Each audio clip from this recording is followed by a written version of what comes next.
Welcome! You're listening to the Uncharted Lancaster podcast, where we explore the hidden histories, forgotten places, and long-buried secrets of Lancaster County. Using modern digital storytelling tools, each episode brings a new piece of local lore to life, revealing the strange, the surprising, and the stories history left behind. Let's begin. Imagine stepping out of, just the bright, noisy, relentless reality of your day. Right, just leaving it all behind. Exactly. You walk off a busy street, and you descend a set of stairs into this hidden, dimly lit space. You are heading down into the lower level of Richard's Hall. Which, for context, is a dormitory. Yeah, it's a dorm at the Lancaster Theological Seminary in Pennsylvania. So you turn a corner, and suddenly you are standing in a basement lounge that feels, less like a college dorm and more like an ancient sanctuary. It is incredibly quiet down there. It really is. Okay. The air just feels warm and still, and the room itself is sunken, wrapped entirely in this rich, heavy, dark wood paneling. Oak, usually. Right, oak. There are these built-in oak benches lining the walls, and they're practically pulling at you, like inviting you to just sit down and absorb the silence. Oh, absolutely. And there, right at the center of this dark ingle nook, sitting above an irregular, handcrafted tile floor, is a fireplace.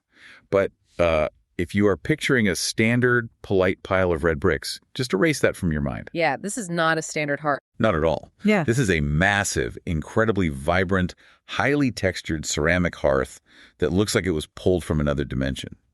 It is covered in these deep, pooling glazes of blues, greens, golds, oranges, and reds. The colors are just staggering. And the imagery on it is wild, You are suddenly face to face with sea monsters, sinking ships, prophets, and shepherds. It is a stunning, jarring contrast. You have the heavy, imposing, very traditional oak of the room acting as this dark frame. And then, bam, this absolute explosion of glazed color and bizarre, ancient imagery right in the dead center of the wall. It totally catches you off guard. It completely short-circuits your expectations of what should be in a 20th century collegiate basement. Yeah. And the mission of our deep dive today is to figure out how that exact contrast came to be. We're going to explore how this single obscure hearth, which is known as the Good Shepherd Fireplace, functions as a literal architectural time machine. A time machine made of clay. Exactly, because this one piece of clay connects a 200-year-old American seminary, an eccentric, aggressively anti-industrial artist from the 20th century, and the 1,800-year-old subterranean death-filled tombs of ancient Rome. It is an intersection of histories that really shouldn't exist in the same physical space, yet they do. They're permanently fired into ceramic. So to guide you through this, we have a fascinating stack of sources to unpack today. We are pulling from historical architectural research detailing the fireplace itself. And we have biographical records of its highly unconventional creator. Right. Plus, we are looking at historical data that charts the long, turbulent life of Lancaster Theological Seminary. And finally, we are diving into actual archaeological accounts of the catacomb of Calixtus in Rome. It's a lot of ground to cover. It is. Yeah. We're going to take all these disparate threads and just weave them together. Okay, let's unpack this. Where do we even begin with a piece of art that carries so much historical gravity? Well, to truly understand the Good Shepherd Fireplace, you first have to understand the ground it sits on. We need to look at the incredibly winding, resilient history of the institution that commissioned it. Lancaster Seminary. Right. Because the fireplace didn't just drop out of the sky. It was placed inside an institution that has the concepts of survival and constant, grueling adaptation woven into its very DNA. I really want to look closely at that timeline, because if you trace their early history, they moved 4 times in their first few decades. Yeah, they were extremely transient. To anyone looking from the outside, that doesn't look like a stable legacy institution. That looks like an organization constantly on the brink of total collapse. What was fundamentally broken about their initial setup? Well, they were born into an incredibly precarious situation. The seminary was founded in 1825 by members of the German Reformed Church in the United States, and they set up shop in Carlisle, Pennsylvania, essentially borrowing space on the campus of Dickinson College. But here is the reality of that founding, right? They opened their doors with exactly 1 professor and 5 students. Wait, One professor. Just one. Think about the sheer physical and intellectual exhaustion of that reality. I mean, you aren't just giving lectures. You are the entire academic department. You are the administration, the recruiter, the mentor, the fundraiser. You're doing it all. If you get sick, the entire seminary just grinds to a halt. Exactly. And you were doing this under immense external pressure, too. The German Reformed Church's Eastern Synod, which is essentially the governing council of regional church leaders, they were facing an existential crisis. What was going on at the time? Well, the nation was expanding rapidly following independence. People were pushing into the frontier. At the same time, the Second Great Awakening was sweeping the country, bringing these massive emotional tent revivals and new aggressive Protestant movements. Right. So the German Reformed Church was hemorrhaging members. They had a severe shortage of qualified ministers, and they were trying to hold on to their German language and traditions in an increasingly English-speaking American context. They were getting culturally swallowed up. Totally. They desperately needed an assembly line for new clergy, but all they had was one exhausted professor and 5 guys in a borrowed room. So, unsurprisingly, Carlisle fails. They simply don't have the resources or the deep community ties there to make it work. No, they didn't. The sources say a man named James Ross Riley went on this massive fundraising campaign just to keep the lights on, which allowed them to pack up and relocate to York, Pennsylvania in 1829. Seeking better facilities and closer proximity to the church synods that actually supported them. But even in York, survival was a day-to-day question. How small were they at that point? They were only averaging between 12 and 25 students at any given time. It was a microscopic operation, so the wandering continued. In 1836, they packed up the wagons again and moved to Mercersburg, Pennsylvania, to affiliate with Marshall College. The goal there was to create a more integrated educational system, combining classical liberal arts with heavy theology. And this Mercersburg era is where things get intellectually fascinating, I think. Yeah. The sources heavily reference the birth of the Mercersburg theology during this time. It was a huge turning point for them. But the definitions provided in the research are incredibly dense. They talk about professors like John Williamson Nevin, Friedrich Augustus Rauch, and Philip Schaff introducing German philosophy. Heavy stuff. Very heavy. And focusing on, quote, historic concerns for worship, the sacraments, and ecumenical expressions. Let's translate that for a second. What does that actually mean for, like, a farmer or a blacksmith sitting in a wooden pew in 1836? That's a great question. So, to the average person in 1836, the American religious landscape felt very chaotic. You had preachers shouting in fields, focusing entirely on intense, individual, emotional conversion experiences. The revival tent vibe. Exactly. The Mercersburg professors looked at that and argued it was too fleeting, too disconnected from history.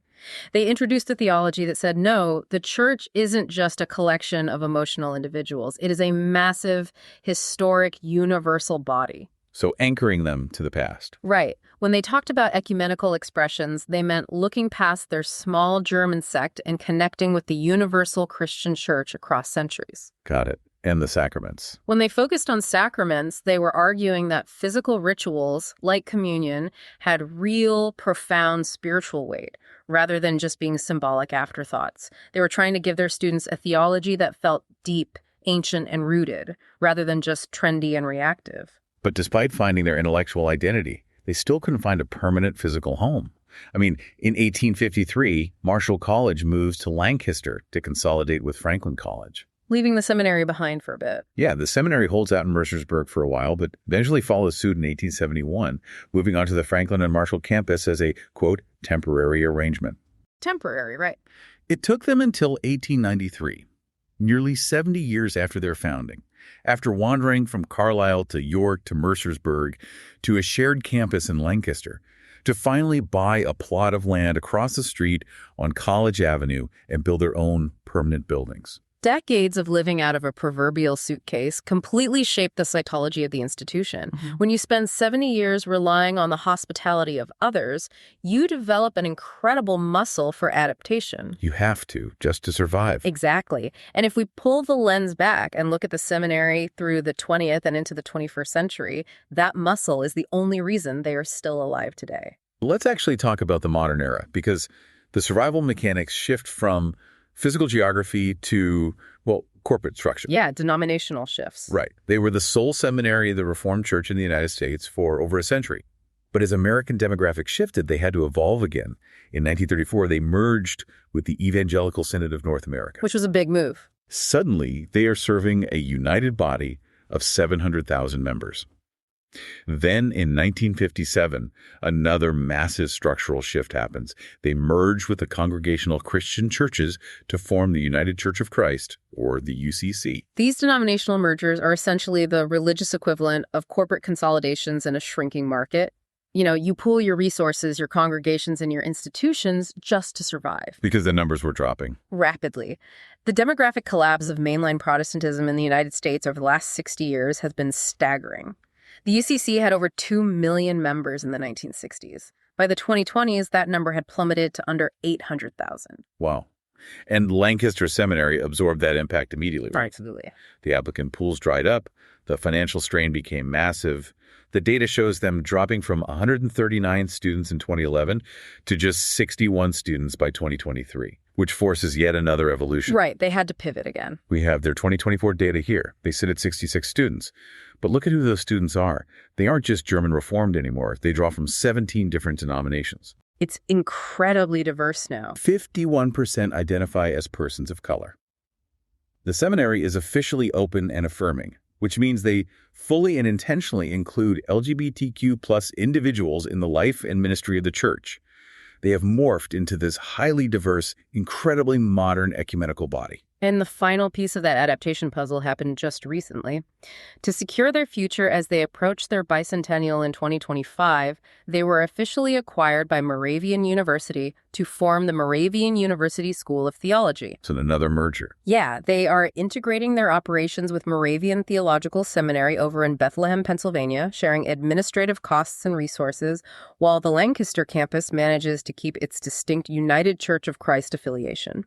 It is a brilliantly pragmatic move to ensure the lights stay on. I want to pull us back from the modern spreadsheets and return to the physical campus in Lancaster, though. Specifically the era when they finally started building their own structures. Yeah. Because they didn't just build functional, cheap classrooms. No, they definitely did not. After wandering for 70 years, the architecture they chose was an intense, deliberate statement. They viewed the buildings as physical armor for their theology. They wanted structures that conveyed permanence, memory, and weight. Just listen to the sensory descriptions of this campus from the historical research. You walk into Mayor Commons, and it houses the last oak Victorian-era library in Pennsylvania. It's stunning. It is described as stepping into a 19th century time capsule, wrapped in this dense, intricate woodwork that smells of old paper and polish. Or consider the campus chapel. The stained glass there is incredible. It is. The stained glass windows aren't just colored glass ordered from a catalog. The medallions and the deep green panes were actually salvaged from Belgian greenhouses that had been completely shattered during the artillery barrages of World War I. Think about the physical labor and the emotional intent required to make that happen. Someone had to walk through the ruins of a war zone, gather the jagged, broken pieces of glass from a place that was originally designed to cultivate life, pack them into crates, ship them across the Atlantic Ocean, and have artisans re-lead them into windows for a theological chapel. It is the ultimate architectural metaphor. It's like they were literally building a sanctuary out of the broken pieces of a world at war. Yes, beautifully said. You take something meant to filter sunlight for growing plants, watch it get destroyed by mustard gas and heavy artillery, and then you repurpose it to filter the light falling onto students studying peace and theology. That is profound intentionality. That same intense intentionality drove their massive expansion between 1916 and 1917. The seminary added Dietz Hall, which served as a refectory or dining hall. Right. It is this towering 1916 Tudor Revival masterpiece, complete with massive soaring timber roof trusses that look like the inverted hull of a ship and its own warm, glowing stained glass. And right alongside it, they built Richard's Hall, a dormitory designed in that same heavy medieval Tudor Gothic spirit. Which brings me to a massive contradiction. Okay, let's hear it. If you are a seminary rooted in this deep Germanic Reformed tradition, and you're building these heavy, somber, traditional Tudor Gothic structures out of oak and stone, how on earth do you approve the installation of a neon-bright, wildly irregular, almost alien-looking ceramic fireplace right in the middle of your new dormitory lounge? It stands out, for sure. It is the aesthetic equivalent of dropping a modern art installation into a 14th century monastery. Well, the seminary didn't hire a standard masonry contractor for that specific room. The creation of the Good Shepherd Fireplace was placed into the hands of Henry Chapman Mercer. And to understand the art, you really have to understand the deeply eccentric, combative mind of the artist. Combative is definitely the right word. Let's look at Mercer's life. Born in 1856 in Doylestown, Pennsylvania. He comes from a place of real privilege. Very wealthy family. Yeah, he goes to Harvard University, gets a liberal arts degree in 1879. Then he attends the University of Pennsylvania Law School. He reads the law, passes his exams, and is officially admitted to the Philadelphia County Bar in November of 1881. He was all set up. He has the golden ticket to a prestigious, comfortable life in high society. And what does he do? The exact same month he is admitted to the bar, he gets on a boat to Europe and literally never practices law for a single day in his entire life. He walked up to the starting line of the American dream, looked at it, and entirely rejected the premise. Just walked away. He spent the entire decade of the 1880s wandering.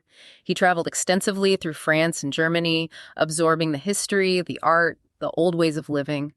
By the early 1890s, he had found an entirely different calling. Archaeology. Yes, he became an archaeologist. He was so skilled that the University of Pennsylvania Museum appointed him as their curator of American and prehistoric archaeology. He was out in the field, working alongside paleontologists, literally digging through layers of dirt at sites like the Port Kennedy Bone Cave. But he wasn't just an academic who liked cataloging old arrowheads. His time digging in the dirt formed a very aggressive philosophy about the modern world.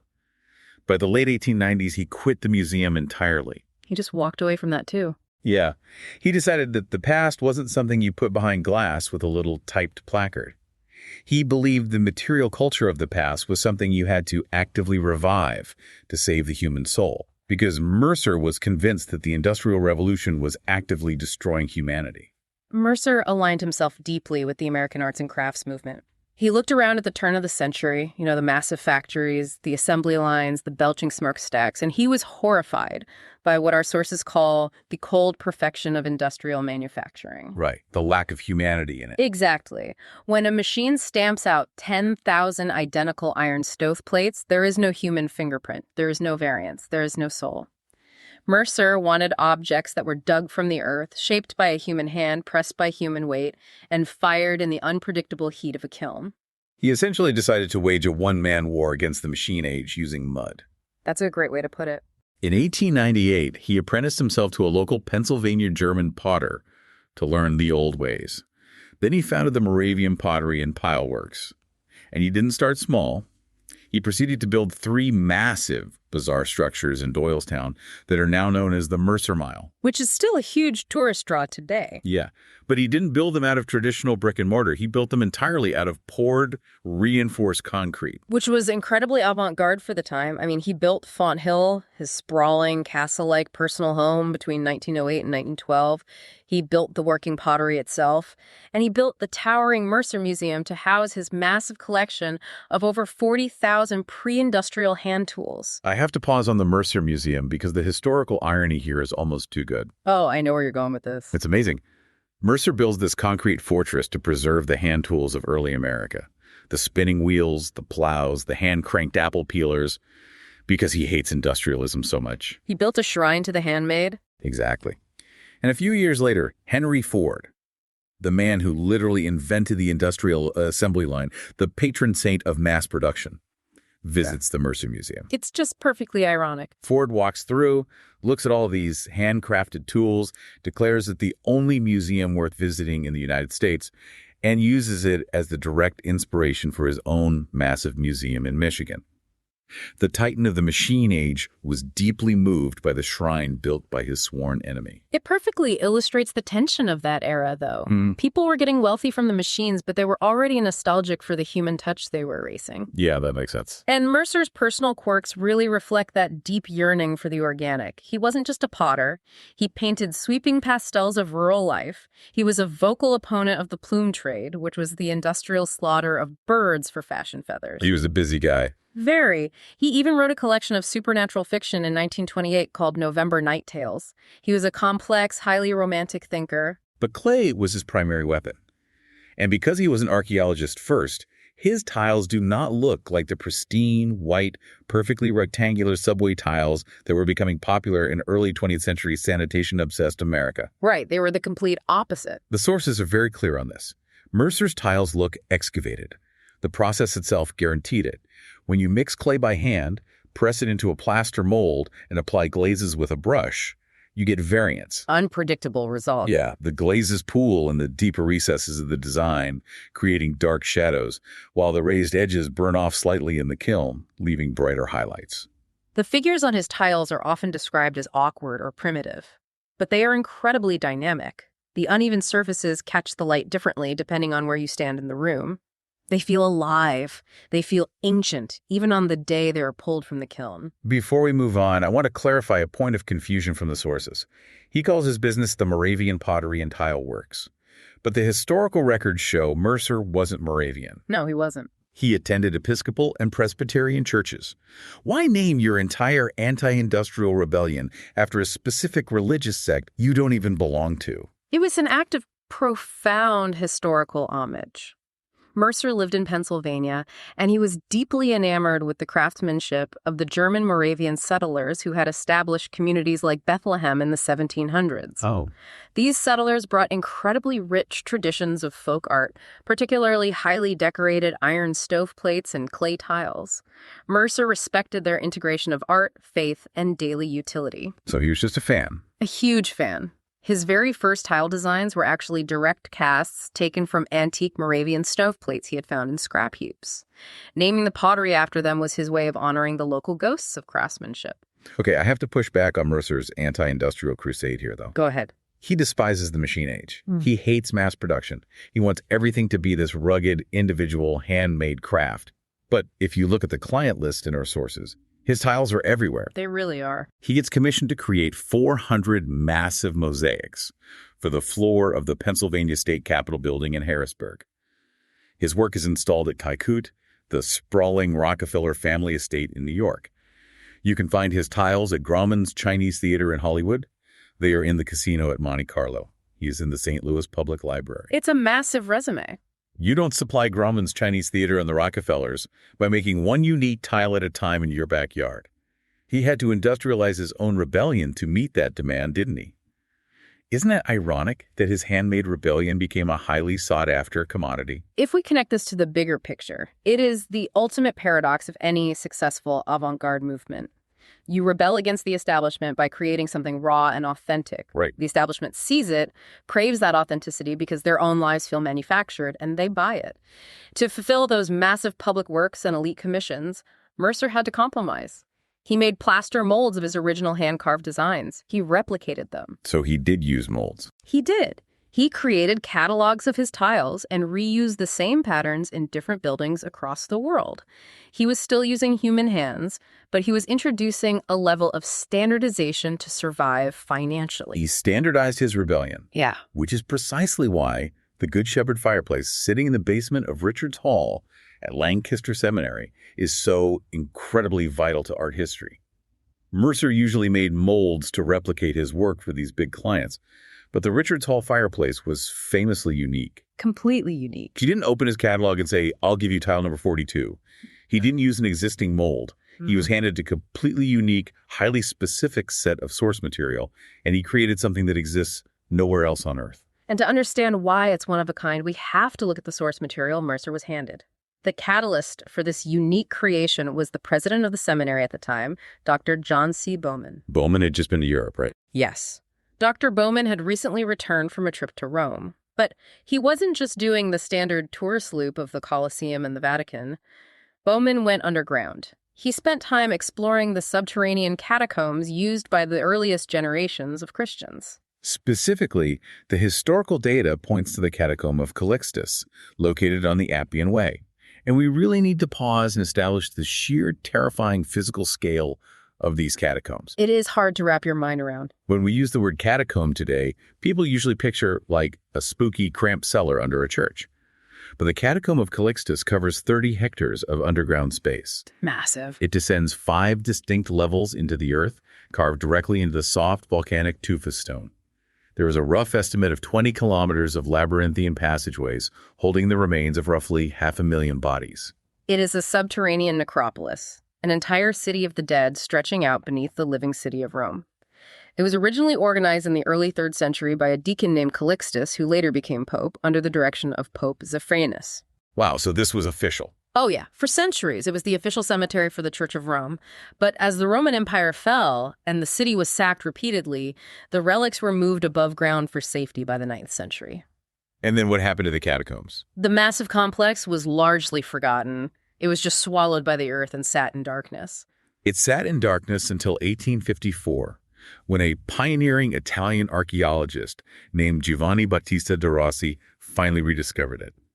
Imagine being de Rossi for a second. Just incredible. You are walking through miles of pitch-black tunnels with nothing but a flickering torch, breathing in the dust of centuries, surrounded by empty loculi, which are the rectangular niches carved into the walls for bodies. And what de Rossi illuminated with that torchlight was arguably the most significant cache of early Christian history in existence.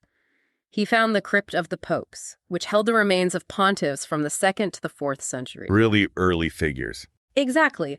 Men like Pope Pontian, Anterus, Fabian, Lucius I, and Eutychian. He found original Greek inscriptions carved into the stone. He found the tomb of Pope Sixtus II, who was famously martyred during the persecution of the Emperor Valerian, marked with an inscription carved by the legendary ancient calligrapher Furius Dionysius Philocalus. That is quite a countdown. He also found the crypt of Lucina, containing the tomb of Pope Cornelius and ancient burials dating back after 175 AD. But Dr. Bowman didn't just bring back descriptions of empty graves to Pennsylvania. He brought back photographs of what was painted on the plaster walls above those graves. And the art of the catacombs was a complete shock to people accustomed to 19th century church aesthetics. You have to remember the historical context of the people painting those walls. Before the Emperor Constantine legalized Christianity in 313 AD, it was an underground, often heavily persecuted movement. Right. They couldn't build massive basilicas or erect giant public statues. Their art was hidden in the dark. And because it was dangerous to openly display their faith, and because they were still actively inventing their visual vocabulary, the art wasn't literal. It was highly symbolic. It was coded.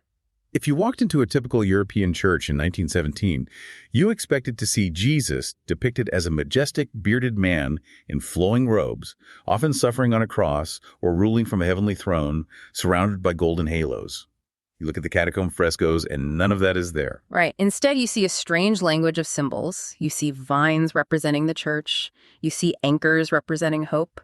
You see massive stylized fish. Which is such a specific image. There is a famous 3rd century fresco in the crypt of Lucina depicting 2 fish alongside a basket of bread and a glass of red wine, which was a deeply coded, safe way to represent the sacrament of the Eucharist without drawing the suspicion of Roman authorities. Here's where it gets really interesting. Dr. Bowman takes these black and white photographs of faded, crumbling 250 AD two-dimensional plaster frescoes from a dark, death-filled underground graveyard in Rome, and he hands them to Henry Chapman Mercer in Doylestown, Pennsylvania. Talk about a culture clash. He essentially says, I want you to turn this into a fireplace for our new student dormitory. Stop and think about the physical mechanics of that request. How do you translate a flat, decaying painting into a 3-dimensional, brilliantly colored glazed ceramic tile in 1917? What is the actual process there? Mercer was uniquely equipped for this impossible task because he possessed 2 very distinct skill sets. He was an artist, but he was also a trained archaeologist. He understood the original theological context of the symbols, but he knew how to manipulate clay. He knew both worlds. Exactly. He didn't just copy the photos, he quote-unquote translated them, creating a coded wall of survival and provision. He has to look at a flat line of paint and decide, how deep should this recess be? Should the shepherd's arm be raised a 1/4 inch above the background? What chemical mixture of copper or cobalt will make this glue glaze look the way a Mediterranean sky felt in the 3rd century? Let's actually read this fireplace tile by tile, because Mercer is taking images that were painted in the presence of actual corpses, and he is transforming them into a hearth, the literal source of heat, light, and life in a room. Okay, let's go through it. And he doesn't just slap them on the wall randomly, he curates them. The research reveals it as a masterclass in psychological architecture. It is a coded wall divided into themes of survival, rescue, and provision. Let's start dead center. Tile number 6. This is the centerpiece, the largest panel on the hearth, known as the Good Shepherd. Which is stunning. It is based directly on a fresco, dating back to roughly 250 AD, found in the catacomb of Calixtus. In the original underground plaster, the shepherd is a very small figure enclosed tightly within a painted circle. But Mercer shatters that circle. He expands the scene into a dominant, bright, textured ceramic landscape. And pay attention to how the figure is depicted. This isn't a bruised, suffering martyr. It is a youthful, beardless, almost classical Roman figure. He is standing peacefully beneath a canopy of trees. There are sheep grazing around his ankles, and he has a single lamb draped heavily across his shoulders, holding it by the legs. Why was that specific image so vital to a group of people burying their dead in secret tunnels? Because when you are a marginalized, persecuted community, you don't need a portrait of a distant king on a throne. You need a rescuer. You need a protector who is willing to go out into the dark, find the lost or injured sheep, and physically carry it home. Mercer captures the quiet, sturdy stillness of that promise perfectly in the clay. But the moment your eyes move away from that calm center, the tone of the fireplace shifts violently. Let's look at the top row, creating the upper border of the hearth. Tiles 1, 2, and 4. This is the Jonah sequence. Jonah is such a fascinating, almost aggressive choice for the dominant border of a lounge fireplace. And Mercer's depiction of the story is wild. Look at tile 2, right in the upper center. It shows Jonah being violently cast off a ship. But he isn't being thrown toward a scientifically accurate marine mammal. No, definitely not a whale. Mercer doesn't sculpt a sperm whale. The source material describes the creature as a sea monster pulled from a dream. It has terrifying claws, a curling, heavily scaled serpentine body, and this bizarre elongated snout. It looks like a dragon drawn by a terrified sailor on an antique map. Then on the far left, tile 1 shows Jonah emerging, or being aggressively spat out, from the jaws of this nightmare creature. And then the ending of the sequence. Finally, on the right, tile 4 shows Jonah resting beneath a sweeping gourd vine. He is reclining in a posture that conveys total physical exhaustion, but also peaceful relief after surviving unimaginable terror. So you have a calm shepherd in the middle, framed above by a guy being eaten by a dragon. Why give Jonah such prime real estate? To modern audiences, Jonah is often reduced to a neat little children's story about a big fish. But to the early Christians hiding in the catacombs, Jonah was the ultimate code for resurrection. Oh, I see. The narrative of Jonah spending 3 days descending into the darkness of the beast's belly and then being violently returned to the land of the living was read as a direct prophetic parallel to Christ spending 3 days in the tomb before rising. By stretching the Jonah sequence across the top of the fireplace, Mercer is loudly broadcasting a theme of extreme mortal danger followed by miraculous deliverance. And that theme of deliverance just cascades down both sides of the fireplace. It is literally a vertical wall of rescue operations. Look at the specific stories he chose to sculpt. They're very specific. Title 5 shows the Old Testament figure Samson. But it doesn't show him fighting an army. It shows him physically ripping the heavy iron gates off the city of Gaza and carrying them away to escape a trap. Tile 7 is Daniel, standing alive in the lion's den. Mercer sculpted the lion to look almost heraldic stiff, powerful, but completely restrained by an unseen force. Continuing down, you have tile 10, showing Noah sitting in the ark, reaching out to receive a dove carrying an olive branch, which is the ultimate signal that the floodwaters of destruction are receding and a new world is beginning. Right. Tile 11 shows Moses in the barren desert striking a solid rock with his staff and a torrent of fresh water pouring out to save the thirsty Israelites. And perhaps the most blatant rescue of all, tile 8 shows the raising of Lazarus, with Jesus standing outside a stone tomb commanding a dead man wrapped in burial clothes to walk back out into the light. Put yourself in the shoes of the artist for a second. Think about the intense psychological weight of these specific stories. Mercer isn't just randomly pulling the greatest hits of the Bible out of a hat. No, it is highly curated. Every single tile selected represents a specific type of salvation.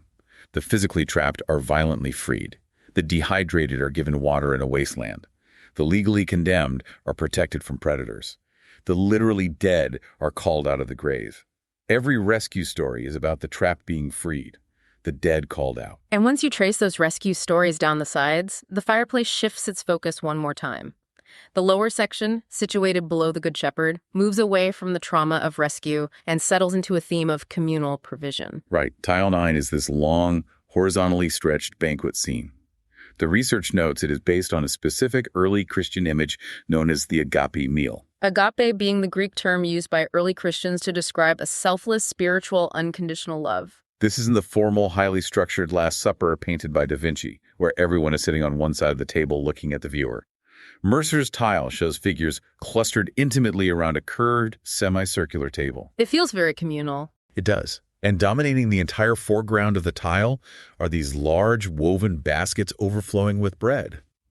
Right nearby is tile 12, which depicts Jesus actively multiplying a few small loaves and fishes to feed a massive starving crowd. So the exact same wall of clay that confronts you with terrifying sea monsters, flooding waters, and death simultaneously offers you scenes of abundant, overflowing food, water, deep fellowship, and spiritual communion. Every provision story is about feeding the hungry. There are a couple of outliers mixed into the design that I find absolutely fascinating because they break the rules of the catacomb source material. Oh, definitely. Tile 13 steps out of the biblical ancient Roman narrative entirely. It jumps forward in time to tell a 4th century story about St. Martin. St. Martin of Tours. He was a young Roman cavalry soldier stationed in Gaul, which is modern-day France. The historical legend says that during a freezing winter, Martin was riding through the city gates of Amiens when he encountered a beggar who was shivering and half naked. And what did he do? Well, Martin had already given away his money, so he drew his heavy military sword, physically cut his own thick woolen cloak in half, wrapped the freezing beggar in one piece, and kept the other half for himself.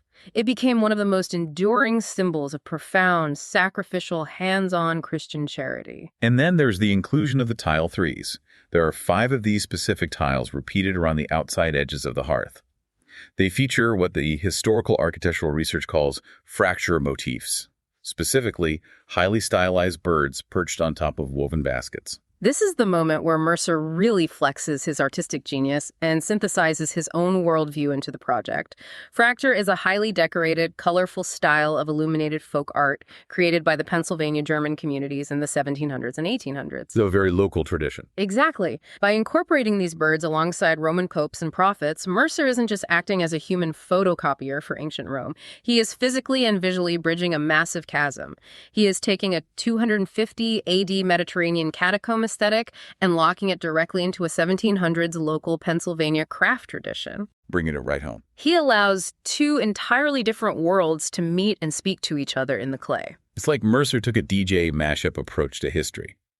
He's sampling a heavy track from a 250 AD Rome underground graveyard.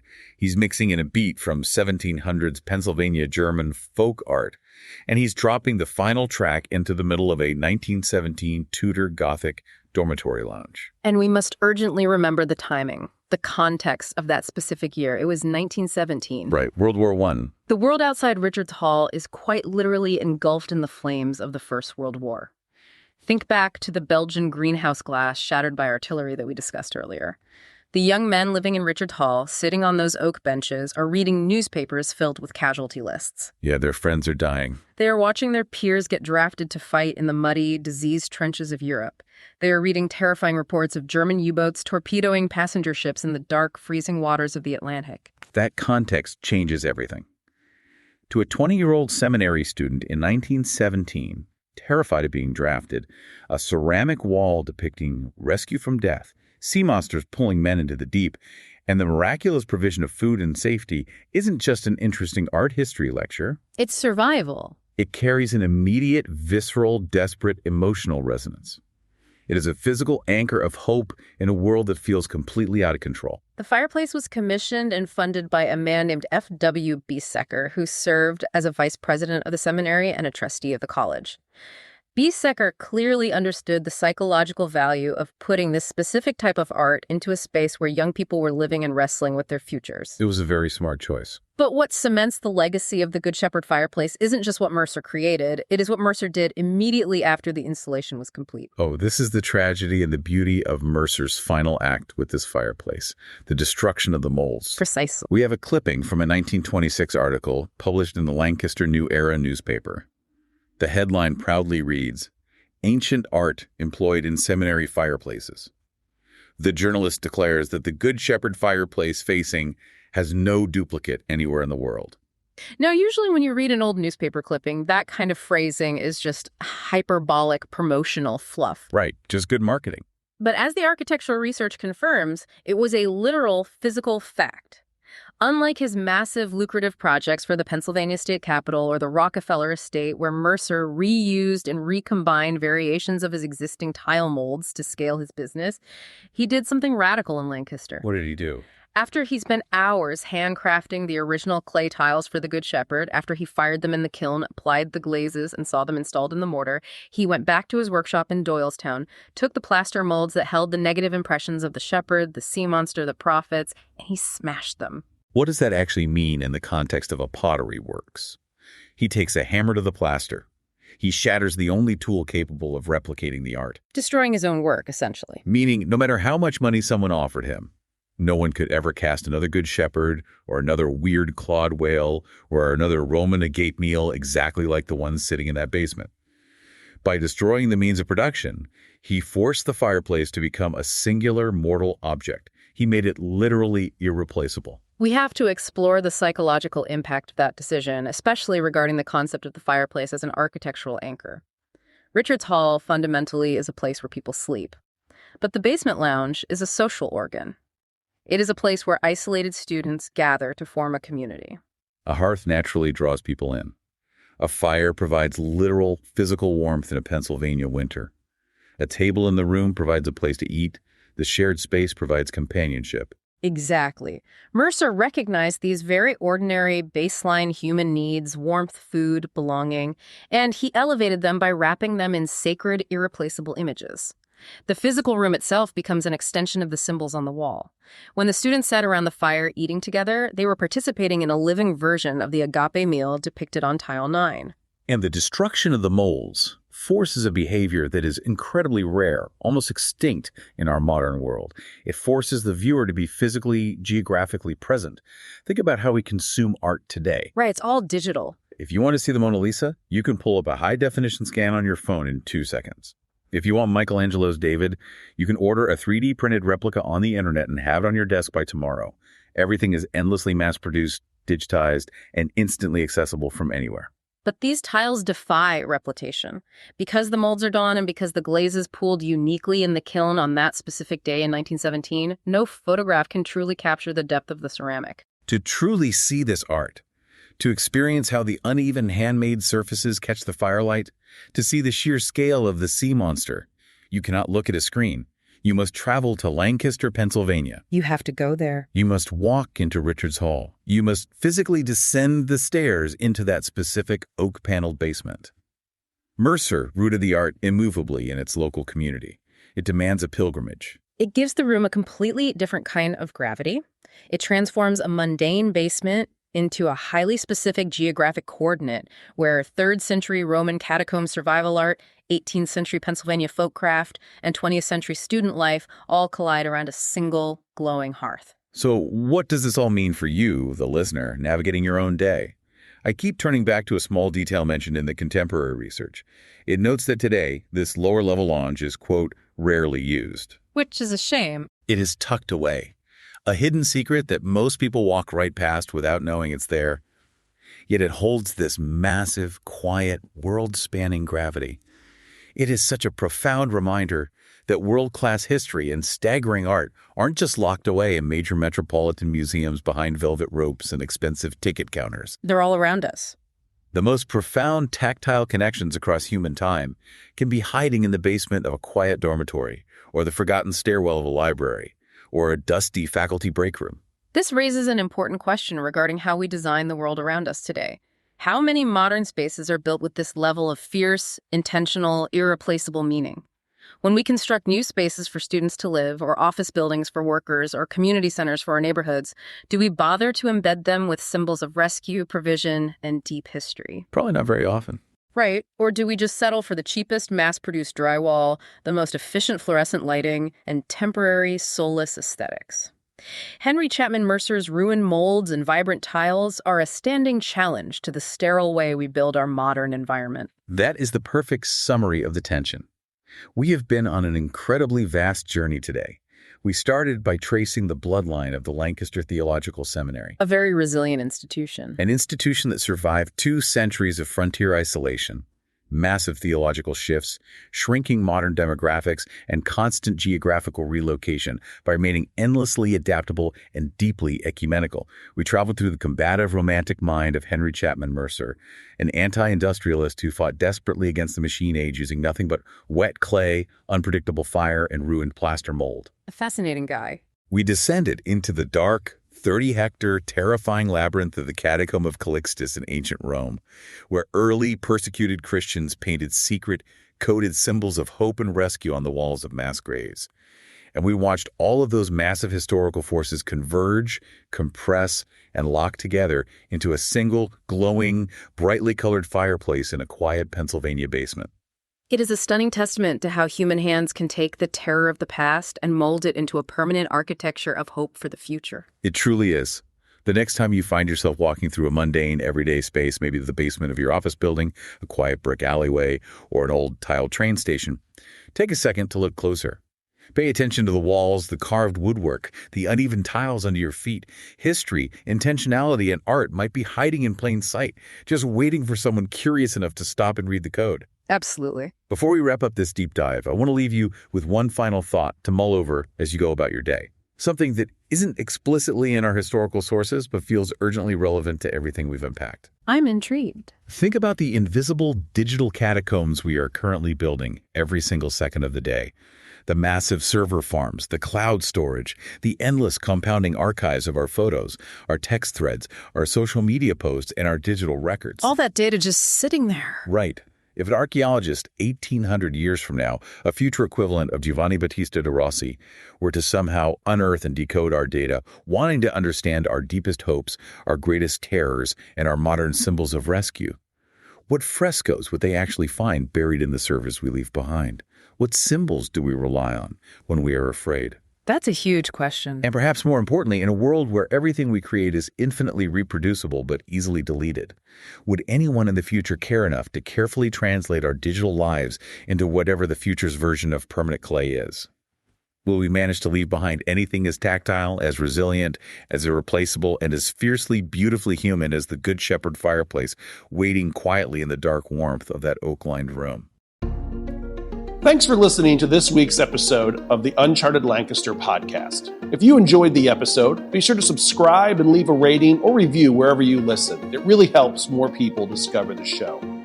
For more fascinating local history, visit unchartedlancaster.com. And if you'd like to go deeper, check out one of Adam Zern's books at unchartedlancaster.com/books. Until next time, keep exploring.